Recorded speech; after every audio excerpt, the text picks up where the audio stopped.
Nakanay! So, papasok ako ngayon sa aking part-time. Punta ako sa restaurant ng aking mga boss. Monday to Friday. Doon ako tutulong. Bali, 4 hours ako doon na tutulong sa kanila, sa mga staff. So, ayun. Kasi pumapasok na ngayon yung aking alaga, yung bunso. Wala na ako masyadong ginagawa dito sa bahay. Kaya sabi mo, boss ko, doon lang ako tutulong. Tapos, in-increasean lang nila ako ng salary para kahit paano may income pa rin ako.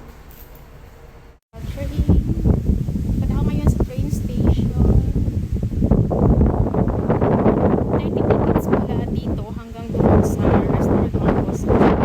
So, yung time ko, 10:30. Dapat 10:30 nandun na ako.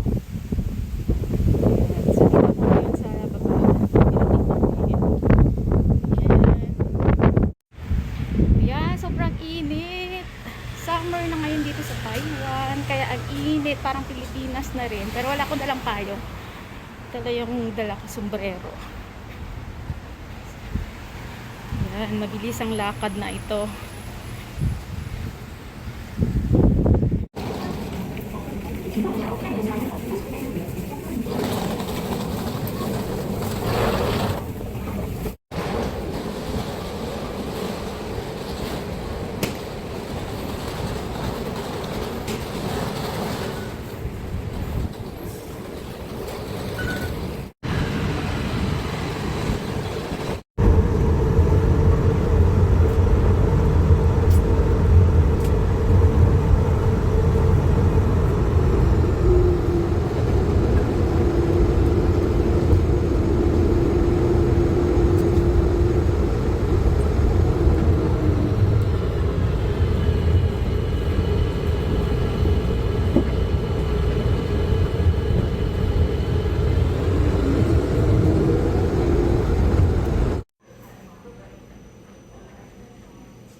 Hi guys, malapit na ako sa aking work.